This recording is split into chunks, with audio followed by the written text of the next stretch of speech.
20 વર્ષ પછી કયા ગામમાં આવી નોકરી મળ્યો તો એ વખતે રાવણનું પાત્ર બીમાર પડ્યું. કયું બીમાર પડ્યું? હવે ગામમાં તપાસ કરે તો રાવણના પાત્રમાં કેવું જોઈએ?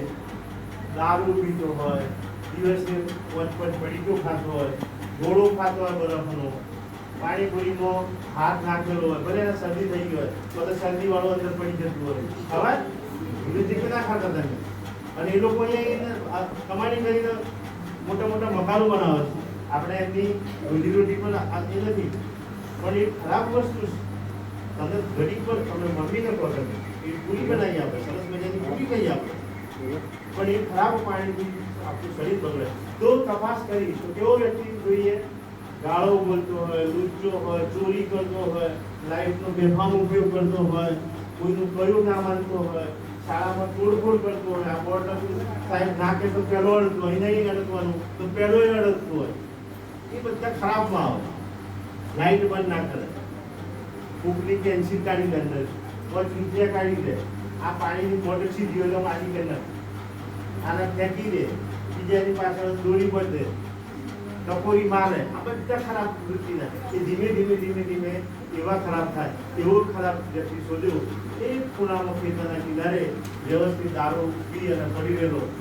આ વ્યક્તિના વાળ લોબા, દાઢી લોબી, મૂછો લોબી, ઓકો મોટી, લાલ ઘૂમ, દારૂનો વ્યસની વાળો વ્યક્તિ આ રાવણના પાત્રમાં ફિટ થશે.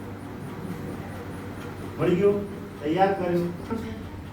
છેલ્લા દિવસે જ્યારે વિદાય થતી કંપની, નાટકની કંપની રામલીલા ભજવતી એ કંપની જ્યારે વિદાય થઈ ત્યારે ખૂબ અને પ્રોત્સાહન મળ્યું, ઇનામ મળ્યું. પણ જેણે પાત્ર ભજવેલું રાવણનું એ એક ખૂણામાં દૃષ્ટિ રડતું હતું. કોણ રડતું હતું? રાવણ. ક્યોનો હતો?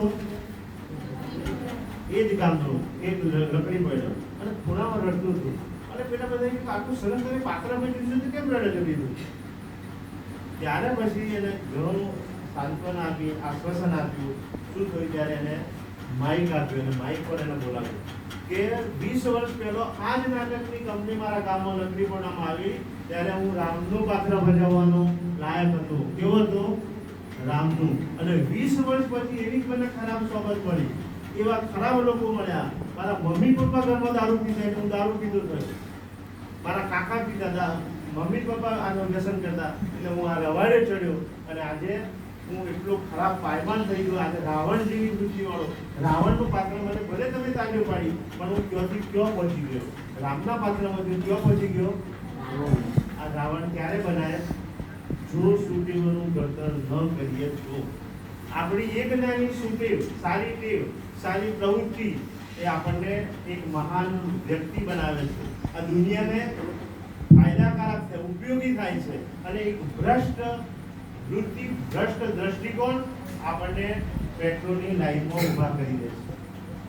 તો કદાચ ઘણી બધી થાય પણ તમારી પણ પ્રવૃત્તિ તમારી પણ એક લિમિટ હોય છે.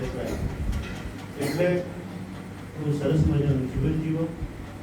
આ શાળાને વર્ષો પછી પણ તમે યાદ કરજો કે ભાઈ 1 થી 8 ધોરણમાં જે શાળામાં ભણ્યો છું, જે સાહેબોએ મને જીવનના પાઠો શીખ્યા, એમાંથી હું ડૉક્ટર બન્યો છું, એમાંથી હું શિક્ષક બન્યો છું. અરે શિક્ષક ના બનાવી ખેડૂત ખેતી થઈને ઉત્તમ પ્રકારની ખેતી કરીએ તો પણ લોકોને ધાન્ય આપવા વાળા છીએ આપણે. કોઈ જેવું તેવું નાનું મામૂલી કામ નથી. મારા કર્મથી મણ પેદા કરે તો લાખો લોકોનું જીવન ચાલે. અને સારો વેપારી બનવું, પ્રામાણિક વેપારી બનવું, લોકોની જરૂરિયાત પૂરું કરવું.